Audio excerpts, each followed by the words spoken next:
Esta noche en Impacto BTV Estelar, expulsados diputados del Partido Liberal mientras Congreso Nacional a sesionar.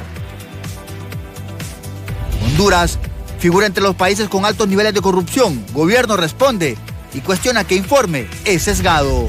No, la corrupción en este gobierno no la vemos, ¿verdad? No hay ni un tan solo caso de corrupción.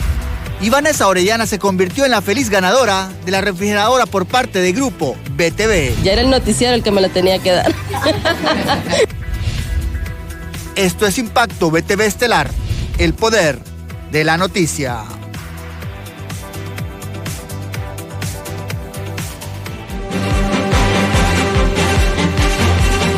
Buenas noches, Honduras, y bienvenidos a su emisión estelar de Impacto BTV. Estamos en compañía de Janet Flores y su servidor Oscar Ortiz para el desarrollo de nuestra agenda informativa y también darle a conocer buenas noticias, Janet. Así es, buenas noches, Oscar Ortiz, y a todos nuestros fieles televidentes que cada día se sintonizan, además se informan con nosotros, Oscar, de toda nuestra agenda informativa. Así es, y precisamente vamos a iniciar con una noticia que le ha dado mucha alegría a una familia hondureña, específicamente capitalina, que luego de participar en esta actividad, Janet, la rifa de una refrigeradora, hoy tenemos una feliz ganadora. Por supuesto, Oscar, nos han recibido con los brazos abiertos y con todo el cariño, por supuesto, la familia de Vanessa Orellana, quien fue la feliz ganadora de la misma, que bueno, estuvo mandando los mensajes y un dato curioso, Oscar, con un solo mensaje, y eso fue todo para que ella fuera la acreditada y justamente ganadora de esta refrigeradora. Así es, ella es la feliz ganadora y estuvimos en el seno de su núcleo familiar, quienes se mostraron muy contentos por recibir este premio.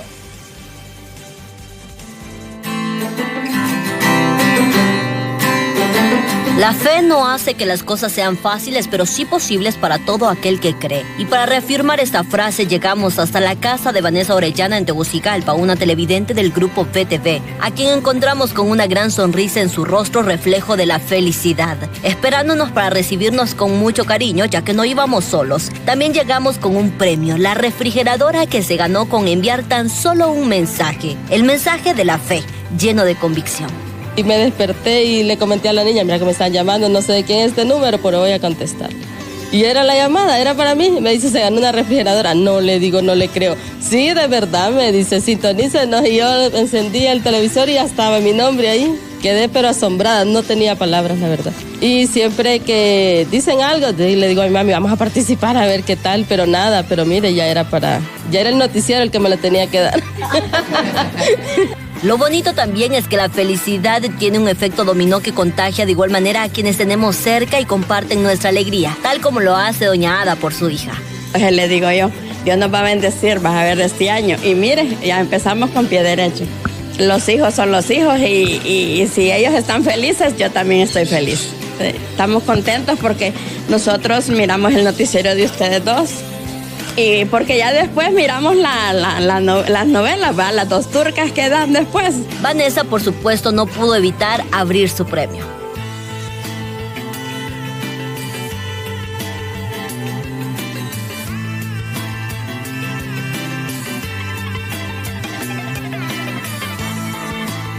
Sigan viendo BTV y participen porque es realidad, aquí podemos ver, están ustedes en mi casa, en la casa de mis papás, entregándome este premio que no me lo esperaba. Y pues agradecida con Dios, con ustedes, porque BTV sí cumple. Y aquí está la prueba de que sí, porque están aquí con nosotros. La gratitud y felicidad de cada uno de los televidentes es el incentivo para que el Grupo BTV siga premiando su fiel sintonía a nivel nacional. ¡BTV somos todos!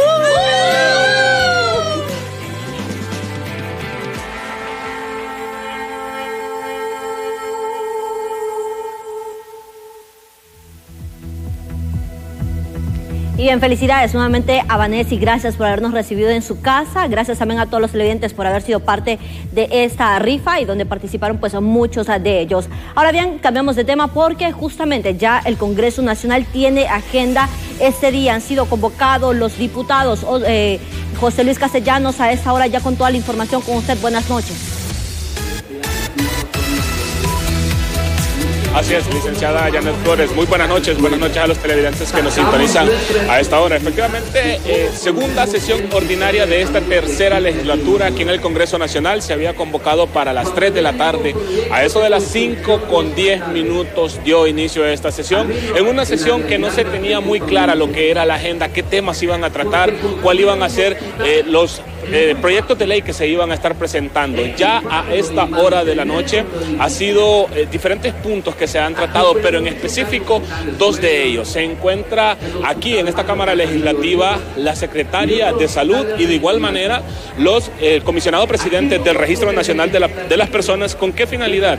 Pues con el tema de lo que es la aprobación de un presupuesto, un préstamo que se estará realizando ya en este momento.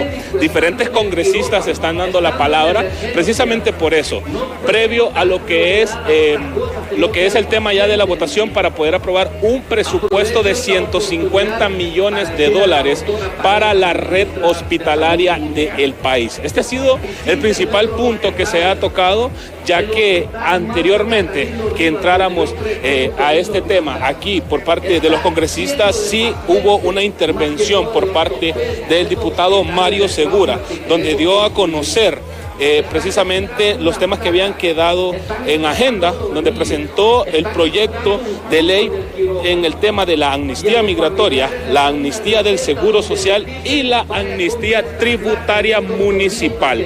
Se le dijo que se iba a ser trasladada a la Comisión de Presupuesto para que analizaran todo lo que incluía estas amnistías y de igual manera, una vez que finalizaran ya con la parte de los decretos, ya iban a poder pasar a la aprobación para estas amnistías y tal y como lo mencionaba, en este momento ya están con aprobación de lo que es este préstamo en cuanto a lo que es la red hospitalaria. Algo muy importante que destacar y que recalcar: hace unos minutos atrás, miembros del Partido Nacional pidieron la palabra precisamente para dar a conocer su postura en cuanto a si estarán participando o no el día de hoy en esta votación, en estas aprobaciones que se harán en cuanto al tema de las amnistías y de igual manera a este préstamo que se estará realizando para el sector de salud, donde han dado a conocer que en efecto tendrán participación, sí estarán apoyando para poder aprobar, porque lo han mencionado que en temas tan importantes, en temas de país, ellos darán a conocer cuál será la postura para el apoyo que se le está brindando. Vamos a tratar de llevar algunas impresiones en cuanto a este tema, precisamente con miembros del Partido Nacional, para que puedan escuchar el desglose en cuanto a la participación que tendrán este día aquí en el Congreso Nacional, ya que están bastante previo a poder dar a conocer lo que es el tema de la aprobación de este presupuesto. Trataremos de ver si nos atiende un miembro del Partido Nacional, ya que en este momento el jefe de la bancada se encuentra aquí en el estrado. Diputado Nelson Márquez, por acá, si me puede acompañar en este momento en el área de prensa, diputado, si es tan amable, por acá pues vamos a escuchar al subjefe de la bancada del Partido Nacional, Nelson Márquez, para dar a conocer la participación que tendrán este día aquí en la Cámara Legislativa. Diputado, muy buenas noches, estamos en vivo para Impacto Estelar. Ya se ha presentado este proyecto en cuanto a la aprobación del presupuesto para la red hospitalaria. Partido Nacional ya ha dado a conocer su postura, estarían apoyando, mejor dicho, esta noche. Diputado, muy buenas noches. Bueno, primero hemos hecho la observación de que desafortunadamente hasta hoy conocemos el proyecto de ley, que es un buen proyecto de ley puesto que es para construir hospitales. Hemos hecho la observación de que se mencionó desde el primer mes en que el actual gobierno llegó que iban a comenzar a construir hospitales y ya van 2 años y no se han construido.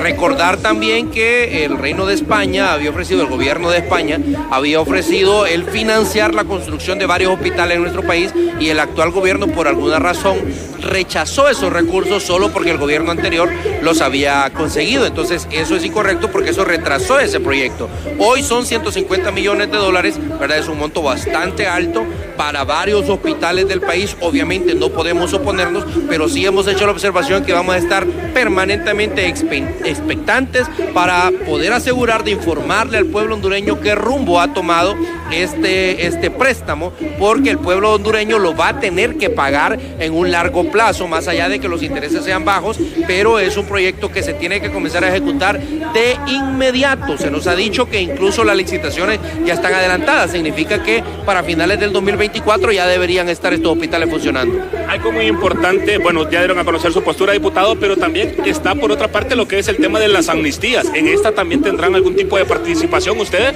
Sí, por supuesto, todo aquello que vaya en beneficio del pueblo hondureño nosotros lo vamos a apoyar.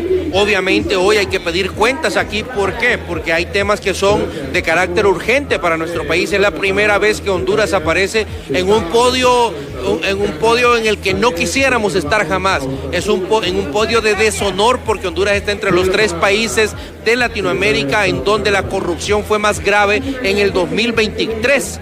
De acuerdo a lo que ha observado ya Transparencia Internacional. Entonces, más allá de que el actual gobierno, lejos de decir que va a tomar medidas, lo que ha hecho es tratar de justificarse y tratar de condenar a quienes han hecho esta medición y esta observación, hoy lo que corresponde es que Honduras definitivamente tome acciones, porque este gobierno dijo que iba a combatir la corrupción, pero lo que nos dice ahora Transparencia Internacional es todo lo contrario. Más bien dice que desafortunadamente han aumentado la corrupción al punto que por primera vez Honduras aparece entre los 3 países más corruptos de Latinoamérica en el 2023. No le pueden echar la culpa a otro gobierno porque esta medición corresponde a un solo año, solo al 2023, en donde este gobierno tiene que dar explicaciones sobre ese tema. Muchísimas gracias por su tiempo, diputado Nelson Márquez, gracias. Bueno, esto parte de lo vertido tal y como se los mencionaba en cuanto a la participación que va a tener el Partido Nacional. No sé si quieren, llevemos más impresiones de otros congresistas, porque en este momento podemos observar que la secretaria de Salud, la doctora Carla Paredes, está dirigiéndose a los 128 diputados que se encuentran en el Congreso Nacional, ya que han habido diversas opiniones, tanto a favor como en contra. Cuando fue la participación de miembros de la oposición, sí mencionaron varios puntos que al parecer molestaron a la doctora, incluso se refirieron al ahora diputado y ex secretario de Salud, doctor Manuel Matio, quien de una manera muy respetuosa les ha contestado por todos estos proyectos que hasta el momento han quedado atascados y que hasta ahora ya se están presentando en esta Cámara Legislativa para su previa aprobación. Pero pues por aquí vamos a tratar de dialogar con miembros del Partido Salvador de Honduras, que también son del área de la salud. No sé si tienen alguna consulta de estudio, compañeros. José Luis, ¿qué ha pasado con el tema del Partido Liberal? ¿Está la bancada ahí, las 2 expulsiones de un diputado y una diputada? ¿Qué reporte tenemos de manera oficial por parte de la bancada a confirmar este dato? Así es, Oscar. En su totalidad, a mi espalda, se encuentra lo que es la bancada del Partido Liberal. Y podemos ver que en el estrado de la Junta Directiva se encuentra la diputada que ha salido mencionada en este caso. Hablamos de la diputada Critza Pérez. Sin embargo, momentos previos a dar inicio a lo que es esta Cámara Legislativa, a dar el ingreso por parte de la prensa, nosotros pudimos dialogar con el jefe de bancada, el diputado Mario Segura. No nos quiso hablar, dar declaraciones, lo que es ya a los diferentes medios de comunicación. Nos lo dijo extracámara, que hasta el momento ninguna de las 2 personas que han sido mencionadas han sido expulsadas. Sí tenían una citatorio el día de hoy en el Central Ejecutivo del Partido Liberal, sin embargo no han sido expulsados. Él no se quiso referir al tema porque mencionó que él únicamente es jefe de bancada, y sin embargo esta decisión la está tomando el presidente del Central Ejecutivo del Partido Liberal, hablando del abogado Gianni Rosenthal, pero él dio a conocer que no han sido expulsados, que probablemente, así fueron las palabras que utilizó, la próxima semana sí se esté tomando una determinación ya oficial. Incluso nos mencionó otros nombres de otras personas que podrían estar siendo expulsadas del Partido Liberal. Pero sí, la bancada está presente, de igual manera la diputada está en su curul, desde lo que es la parte alta, en donde se ubica la junta directiva. Oscar, no sé si hay más consultas desde el estudio. Bien, gracias, José Luis. Tenemos comunicación de algunos integrantes del Partido Liberal que nos han confirmado que se va a esperar el texto de la resolución que emita el tribunal de este partido político y notificarle, en este caso,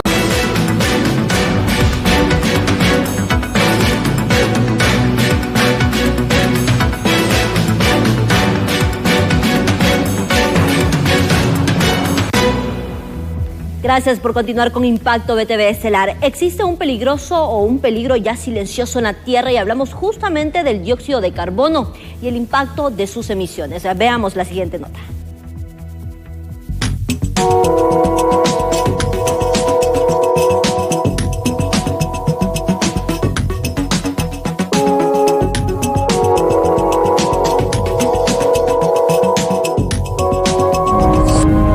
A veces lo vemos claramente por las calles, en otras ocasiones pasa desapercibido por el ojo humano, pero sigue ahí, un peligro silencioso que nos está llevando a toda prisa a un punto de no retorno. Sí, estamos hablando del dióxido de carbono.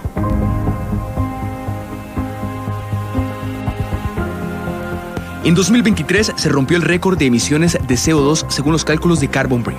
36.800 millones de toneladas de dióxido de carbono llegaron a la atmósfera. Y sí, en el año más caliente de la historia moderna, el planeta rompió récord por segundo año consecutivo de emisiones del gas que más influye en el cambio climático. En los últimos 28 años, solo en 2 se logró disminuir las emisiones de este gas, que envuelve al planeta como una gran manta, que dada su abundancia, retiene más calor de la cuenta. Por eso, Naciones Unidas designó al 28 de enero el Día Mundial para la Reducción de Emisiones de Dióxido de Carbono, ante la urgencia de evitar que el planeta se caliente grado y medio más, llevándonos al punto de no retorno. El ente desde hace varios años está haciendo un llamado para disminuir la quema de combustibles fósiles. El reto es mantener la economía a flote sin ellos. Sin embargo, ¿sería posible mantener la economía a flote con las condiciones climáticas extremas que se aproximan?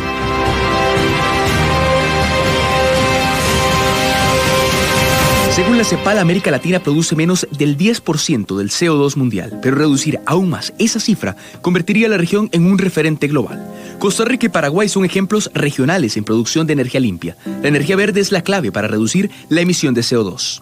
For the entire planet, it is a disaster. Para el planeta entero hay un desastre. Para los científicos, no hay duda que los humanos son los responsables. Todo coincide con las predicciones y alerta. La única sorpresa es la velocidad del cambio. El cambio climático está aquí. Es aterrador y es solo el inicio. It is terrifying and it is just the beginning. La transición a energía limpia, estima el Banco Mundial, le podría generar 1 millón de empleos netos a América Latina en 2030.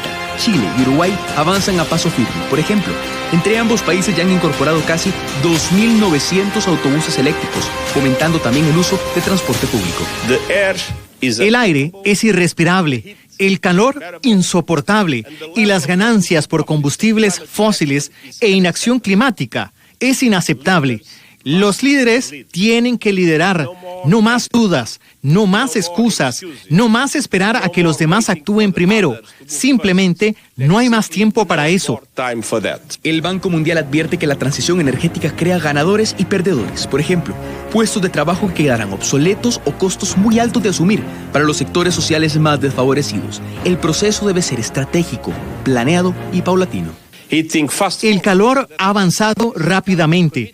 Por eso los países desarrollados se comprometan a alcanzar 0 emisiones netas de carbono lo más cerca posible de 2040 y las economías emergentes lo más cerca posible de 2050 con el apoyo de los países desarrollados. Todos podemos contribuir a emitir menos CO2, usando el transporte público, comprando en mercados locales, ahorrando energía eléctrica y hasta reciclando. Hay muchas formas de trabajar en conjunto, porque solo hay un planeta y una oportunidad de salvarlo.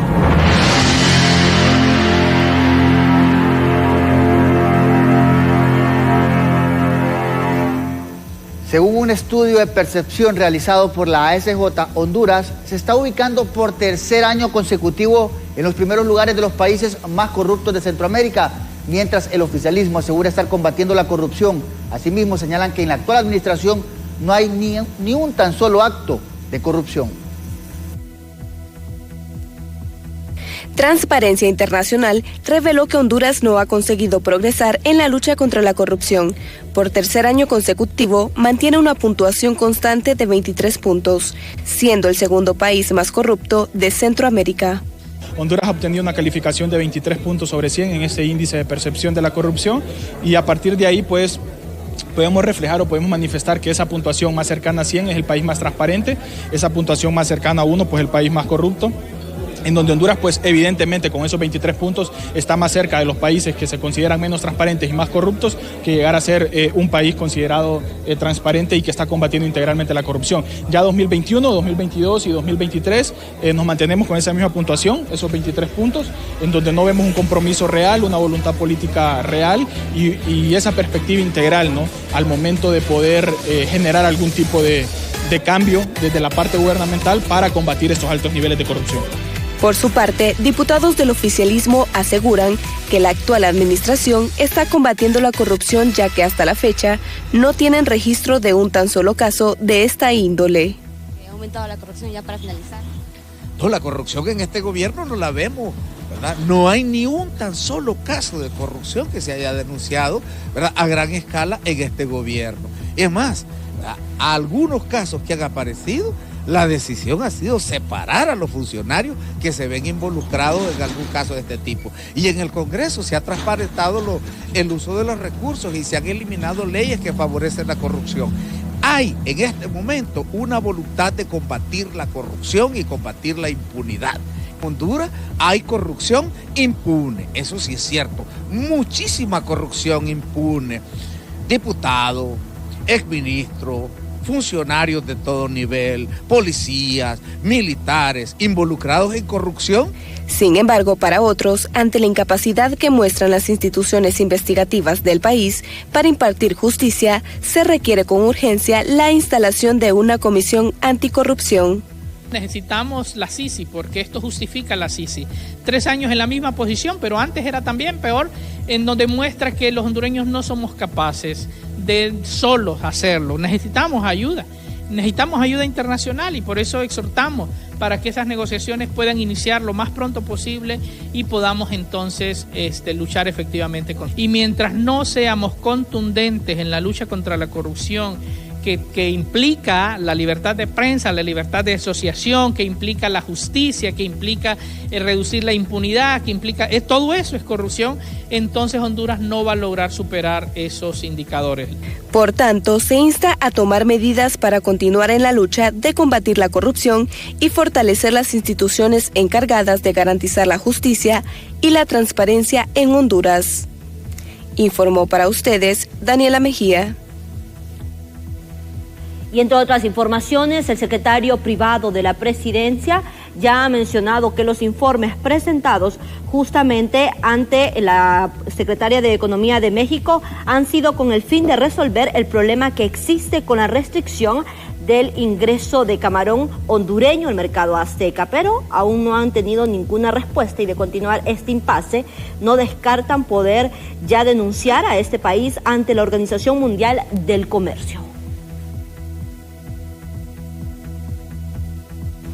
¿Quién es ASJ y quién es Transparencia Internacional? Son organizaciones no gubernamentales, ambas, que tienen su agenda, sus intereses, sus sesgos ideológicos, sus prejuicios políticos. Y eso está muy claro precisamente en el índice, en el que, por ejemplo, se destaca que los países más poderosos, más ricos de este mundo, no tienen índices altos de corrupción, y son los países pobres, ¿no?, los países jodidos, los países más marginados, los que están afligidos de corrupción. Ahí yo creo que ya hay un sesgo, hay un prejuicio. Debate en materia de corrupción, impunidad, transparencia, que por cierto es una lucha contra la cual la presidenta se ha comprometido desde el primer día de su gestión, cuando ella hizo directamente la solicitud ante Naciones Unidas de que nos apoyaran a conformar en este país una comisión internacional de lucha contra la corrupción y la impunidad, precisamente reconociendo el hecho de que las instituciones encargadas hasta ese momento de luchar contra la corrupción y la impunidad no tenían la capacidad ni el compromiso de hacerlo. No lo habían hecho a lo largo de los últimos 12 años al menos. Ahí teníamos la respuesta del gobierno ante el informe presentado por Transparencia Internacional, haciendo hincapié que los actos o las evaluaciones en materia de lucha anticorrupción no solo le competen a este gobierno, hay que dejar bien en claro esta postura, porque de las administraciones pasadas también se registraron hechos relacionados con corrupción, y es un sistema que se viene arrastrando prácticamente en los últimos 16 años, así que no podemos achacar tampoco que de la noche a la mañana va a haber un cambio en los sistemas anticorrupción en el país. En otras informaciones, las supuestas intenciones de reformar la normativa, esto del reglamento de la Corte Suprema de Justicia, han generado opiniones divididas que se relacionan, mejor dicho, con la rotación en las salas de la Corte Suprema de Justicia, y según algunos de ellos, las rotaciones sí se van a dar. Oficialmente la rotación de la sala va a realizarse, eso es lo que ha dicho la Presidenta de la Corte Suprema de Justicia, y no existe ninguna razón para desconocer la palabra que ella ha brindado. En todo caso, no ha existido ninguna información oficial que diga que no existirán las rotaciones que la ley señala. Nosotros tenemos entendido dentro del Poder Judicial que no, pero el Pleno de la Corte Suprema de Justicia tiene la potestad de hacer esas reformas al reglamento, y si ellos lo deciden, tendrán sus razones, y en el momento en que se dé esta situación, pues podríamos analizarla. Que recordemos que la coordinación es administrativa, no es jurisdiccional. Las resoluciones judiciales siempre se emiten dentro de los plenos jurisdiccionales de la Corte Suprema de Justicia, pero creo que habría que analizar en el momento que se llegara a dar, porque como le reitero, hasta el momento es mera especulación, qué impacto podría tener, y hacer un análisis jurídico sobre el tema, en el cual pues tendríamos que cruzar el puente primero para poder realizar ese análisis.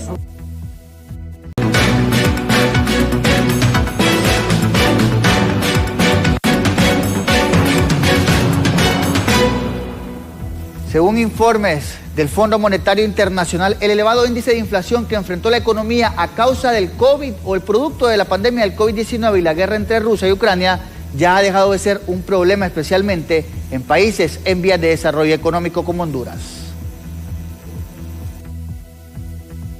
Desde el 2020 y parte del 2023, la economía mundial enfrentó un elevado índice de inflación provocado por la crisis sanitaria y los conflictos bélicos. Pero según el informe recién publicado por el Fondo Monetario Internacional, la inflación ya no es un problema para las economías en desarrollo como la de Honduras.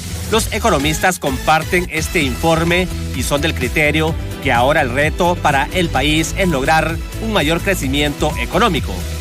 Sí, ya ese riesgo de esa situación terrible que se vivió en 2022 como resultado de la crisis, la guerra de Rusia a Ucrania, los polvos del post-pandemia, eso ya fue superado.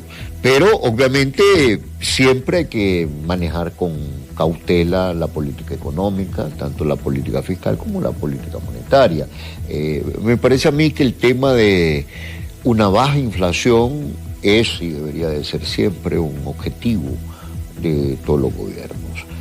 El otorgamiento de subsidios en la energía eléctrica y en los combustibles por parte del gobierno fue un factor determinante para contener en más de un punto la inflación en el país. Sí, exactamente. Según los datos del Banco Central, el impacto que tuvo el subsidio de los combustibles y también de la energía eléctrica ronda el 1.4% en contención de inflación, ¿no? O sea que si no hubiésemos tenido los subsidios, la inflación en Honduras hubiese crecido 1.4%, ¿no? Además del impacto que tiene en la economía, en la microeconomía de los hogares, ¿no? Entonces por eso es una política permanente y constante de la presidenta, porque opera en esas dos vías. El ministro de Desarrollo Económico asegura que el haber controlado el índice de inflación es una señal de recuperación de la economía nacional. Definitivamente los indicadores nos están señalando de que vamos en una franca recuperación estar en el 2022 con un 9.8 de inflación y cerrar este año recién pasado, 23, con 5.19 es altamente positivo. Quisiéramos tener un crecimiento económico también que fuera en el orden de un 7% y fuese sostenido, porque eso liberaría al país realmente hacia una prosperidad y un fortalecimiento de su economía.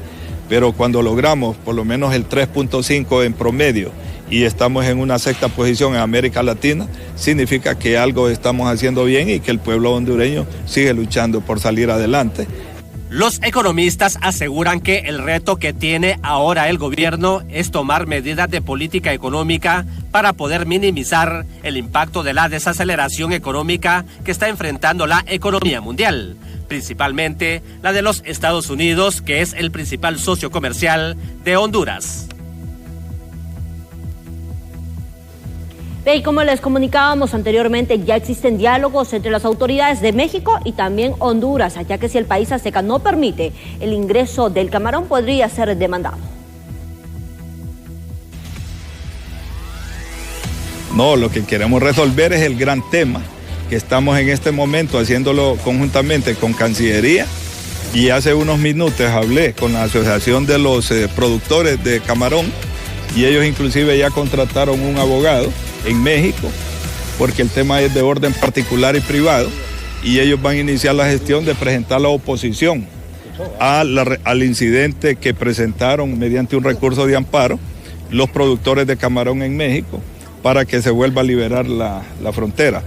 Y si no, nosotros hoy mismo me tengo que poner de acuerdo si eso no se resuelve de manera inmediata, porque he librado comunicación a la ministra de Economía de México. No tenemos una respuesta concreta y entiendo que igual lo ha hecho el canciller, y si no, eso nos va a obligar en este momento a tener que viajar lo antes posible a México para tener una reunión con el canciller y que este invite a la ministra de Economía y abordemos este tema como un paso previo, porque no nos gustaría llegar a la OMC para presentar una denuncia por violación del Tratado de Libre Comercio entre Centroamérica y México. Profesionales del derecho en la zona norte del país lamentan que en el gobierno primen los intereses políticos antes que el bienestar del pueblo, mismos que están siendo afectados o afectando a más de 2 millones de hondureños que tienen dificultades para conseguir un empleo. La inseguridad jurídica que atraviesa Honduras empaña la producción de empleos por la poca credibilidad hacia las finanzas del país, ahuyentando cada vez más la inversión extranjera. Expertos en materia del derecho aseguran que mientras la clase política no saque sus manos de las leyes, esa problemática jamás cesará. La manipulación política a la Corte Suprema de Justicia nos genera la inseguridad jurídica, que nos genera a su vez falta de inversión y que nos genera a su vez falta de empleo, y que con esto sin duda alguna todo se distorsiona. El Departamento de Estado de Estados Unidos ha dicho en los últimos meses: no inviertan en Honduras porque ahí hay inseguridad jurídica, y la inseguridad jurídica nos la causan estas acciones de intromisión de la clase política al Poder Judicial. Manipular la sala de lo constitucional es altamente peligroso para la institucionalidad del Estado. Para esta abogada, la poca o cero prioridad que brinda el gobierno en la generación de empleos es imperdonable. A 2 años de esa administración, son temas que están entre el abandono y el olvido. En 2 años de gobierno solo hemos visto que ha crecido más bien tanta pobreza, y este tiempo que no legisló el Congreso Nacional hizo catástrofes en la sociedad hondureña. En 2 años de gobierno, Libre no ha hecho absolutamente nada por hacer leyes que fomenten la inversión extranjera y la inversión local. Y lo que han hecho más bien es ahuyentar las inversiones y traer más pobreza y desempleo al país. ¿Recuerda usted cuando derogaron la ley de empleo por hora? Se perdieron 100,000 empleos y Libre no tuvo la capacidad de brindar una solución a esos 100,000 empleos que se han perdido. Según datos del Consejo Hondureño de la Empresa Privada, más de 2 millones de hondureños tienen problemas de empleo, entre los que no tienen trabajo y andan buscando, y los que sí tienen pero no devengan el salario mínimo, ni tienen seguridad social. Informa para ustedes Mariela Manzanares. En otras informaciones, ante el inagotable tráfico que se suscita a diario en la carretera principal de la salida al sur, la Dirección Nacional de Vialidad y Transporte ya ha decidido instaurar una nueva medida para poder contrarrestar esta problemática, lo cual ha generado cientos de reacciones en los conductores que cada día transitan por esta zona. Tras la aplicación de la nueva medida de la Dirección Nacional de Vialidad y Transporte para aliviar el congestionamiento vial que se efectúa a diario en la salida al sur y que consiste en habilitar ambos carriles en secciones determinadas para que los conductores avancen, podría generar los resultados esperados a largo plazo, aseguran autoridades. Estamos en el lugar tratando de agilizar este tránsito vehicular que ya sabemos que ha sido uno de los mayores problemas y las mayores dificultades que ha tenido la población a la hora de entrar o de salir de parte de la entrada al sur en la mañana. Es la parte donde más afluencia de vehículos hay, entonces se agiliza de parte de la entrada y en la noche de salida. Decirle a la población es que tienen que tener bastante paciencia para que nosotros podamos implementar y que sea un éxito. Sin embargo, los conductores que transitan a diario esta carretera difieren de la aplicación de esta nueva medida, ya que desde que se aplicó su pilotaje, las expectativas no fueron las esperadas. Hay que esperar estos días si funciona eso, ¿va? Sí, porque como le digo, si se están equivocando, pues del error pues, ellos pueden corregir. Sí. Es un caos, realmente hay mucha población y todo el mundo quiere tener su carro y tiene que salir. Demasiado tráfico porque aquí en la salida al sur, pues ayer experimentaron eso y fue pésimo. Un tráfico que duró por largas horas. No, pues es una excelente idea que tienen ellos, pues tienen que hacer vías alternas, rutas, para que puedan circular los vehículos y no se forme el tráfico vehicular. Yo pienso que no funciona. No va a funcionar. Sí. Las personas asimismo expresaron que es necesario una socialización en los lapsos de tiempo para una mayor comprensión de los que conducen. Para muchos esta medida puede ser beneficiosa, sin embargo para otros sectores no. Lo que es un hecho es que el tráfico vehicular es uno de los principales problemas en la capital. En cámaras de Elvis Zambrano les informó Gabriela Plata. A 2 años del mandato de la presidenta Xiomara Castro, decenas de organizaciones, sobre todo campesinas y ambientalistas, así como defensores de derechos humanos, aglutinadas en el movimiento popular, están exigiendo a la mandataria el cumplimiento de sus promesas de campaña. No más permisos de minas abiertas o explotación de nuestros minerales. No más concesiones en la explotación de nuestros ríos, cuencas hidrográficas, nuestros parques nacionales y bosques nublados. Decenas de organizaciones campesinas de pueblos originarios y defensores de los bienes naturales, representando a 12 departamentos de Honduras, realizaron un encuentro aglutinados en el movimiento popular en San Pedro Sula, donde convergieron en el sentimiento de abandono y exclusión en el mandato de la presidenta Xiomara Castro, manifestando su preocupación por la vulnerabilidad en los derechos humanos. A 2 años tener una respuesta, un respeto más a los derechos humanos, pero aún continúan las violaciones y la persecución, amenaza, desalojos a las empresas campesinas a nivel nacional, y por eso se ha tomado a bien este encuentro para planificar y hacer un pronunciamiento y poder entregar. Asimismo, el Movimiento Amplio por la Dignidad y la Justicia afirma que el sector popular no ha sido una prioridad en este gobierno y que es necesario que se les abra campo, tal como se hizo cuando eran tiempos de campaña electoral. Nunca he visto yo un foro en el que el actual gobierno convoque a todos los sectores populares, a los que lo llevaron al poder, para decir por dónde anda la agenda. Nos convocó antes de asumir el poder para hacer una agenda en la que se iba a incluir como parte de su gestión toda la demanda del campo popular. Pero esa fue absolutamente abandonada.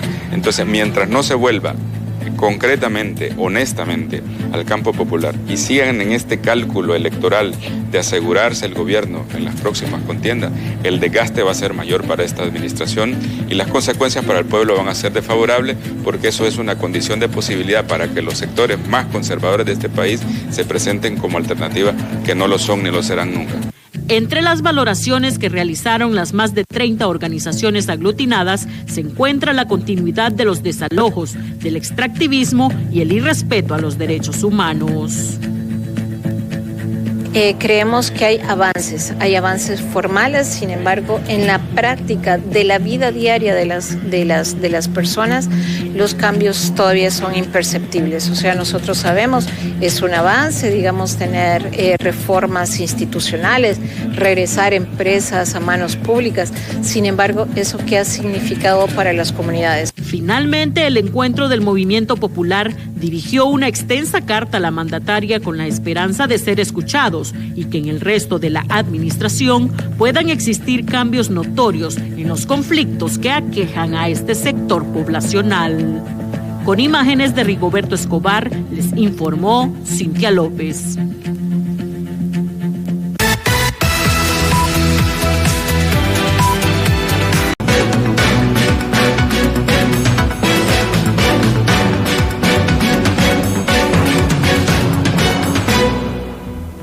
Continuamos con más noticias aquí en Impacto BTV Estelar. Las autoridades del Instituto Hondureño de Seguridad Social de La Granja ya han dado a conocer una ampliación en los horarios de atención en las farmacias, situación que por supuesto ha desatado un sinnúmero de opiniones positivas, pero también negativas entre los derechohabientes. Debido a la gran cantidad de pacientes haciendo largas filas en busca de medicamentos en el Instituto Hondureño de Seguridad Social, autoridades han prolongado los horarios de atención en farmacia, por lo que los derechohabientes tendrán la oportunidad de recibir los fármacos desde las 5 de la mañana de lunes a viernes y los sábados en un horario de 8 a.m. a 12 del mediodía. El plan que tenemos de resolución de los problemas urgentes, que ya lo hemos empezado a hacer, es, primero, las filas prácticamente han desaparecido. El hospital ahora abre sus puertas a las 5:30 de la mañana. Ya no es necesario que la gente venga a las 3 de la mañana. Ya no es necesario pagar para que alguien le guarde un cupo. Ya no hay, o por lo menos estamos luchando para que no haya tráfico para la venta de citas. Ante estas nuevas medidas, algunos pacientes han reaccionado de manera positiva. Sin embargo, otros consideran que estos cambios no son beneficiosos si la farmacia no cuenta con el abastecimiento de medicamentos. Excelente, porque allá las personas de la tercera edad, usted sabe que es difícil, esas madrugadas. Sí, está muy bueno, pero que ojalá sea cierto, porque otras veces nos han engañado. Necesitamos medicamentos, si venimos el sábado y no hay nada. Bueno, sería bueno porque uno a veces desde las 3 de la mañana está aquí haciendo fila para poder entrar a la farmacia o poder sacar una cita. Por su parte, el doctor Aguilar aseguró que se está logrando un alto nivel de suministros de medicamentos. Sin embargo, continúan las quejas por parte de los afiliados. Con estas nuevas medidas, los derechohabientes esperan que por fin mejore la atención en este centro asistencial. Con imágenes de Isaac Alcerro, les informó Marisol Ramos. En tanto, las autoridades de salud ya han confirmado las 2 primeras muertes por dengue en Santa Bárbara y también en San Pedro Sula durante este 2024, mientras los contagios superan ya los 1.300 a nivel nacional, por lo que ante estas alarmantes cifras, epidemiólogos ya advierten que es momento de declarar emergencia a nivel nacional o, de lo contrario, la epidemia se podría agudizar en los próximos meses. Entonces, actualmente nosotros solo llevamos 2 muertes confirmadas, una de Santa Bárbara y esta que le digo de San Pedro Sula. En relación a la última semana ha visto un descenso, teníamos 799 casos sospechosos de dengue y la última semana, o sea, es decir, la semana número 3, se presentaron 616 casos. Yo creo que muchas veces lo dijimos, el tema del dengue terminó el año con cifras muy altas y ha continuado todavía en estas primeras 3 semanas epidemiológicas teniendo más cifras altas. lo que Cortés hizo es lo apropiado. Lamentamos que Francisco Morazán no lo haga, pero en general el país debería haber sido declarado en emergencia el año pasado. Ahora mismo es el momento de empezar a hacer las medidas de prevención, porque la secuencia que lleva el dengue va a poder en 2 meses salirse de control si no hacemos algo de manera inmediata. Y seguimos con el tema porque ante la sospecha de 2 muertes por dengue en San Pedro Sula, ya diversos actores unen esfuerzos para poder hacerle frente a la epidemia que amenaza con causar más muertes incluso que los años anteriores. Bueno, son jóvenes, son niños, porque con ese país de tener menor de 20 años de niño, pues son 2 niños, ¿verdad? Que son sospechosos. Recuerden que, bueno, enciende las alarmas. Recuerden que está la comisión de certificación, que falta que nos diga que sí son o no de dengue, pero no debemos esperar eso, sino que debemos hacer las intervenciones. Lo que se quiere es evitar la muerte, pero la única manera de evitar la muerte es que usted elimine el criadero en su casa y que si hay signos y síntomas de un niño, de un adulto mayor o de un joven, acudamos tempranamente a los centros de salud o a donde quieran, al sector privado, al Instituto Hondureño del Seguro Social, a los centros de salud, a las clínicas municipales, pero no esperemos que tengamos cuadros de fiebre de 5 o 6 días que ya no podemos hacer nada. Entonces, acudamos tempranamente a los establecimientos de salud con 1 o 2 días de fiebre y no nos automediquemos. Que el médico decida qué nos va a hacer o cómo nos va a tratar. Por habernos acompañado una vez más, Oscar, buenas noches. Así es, buenas noches. Lo invitamos mañana en punto de las 7 de la noche en una nueva emisión de Impacto BTV Estelar. Buenas noches. Buenas noches.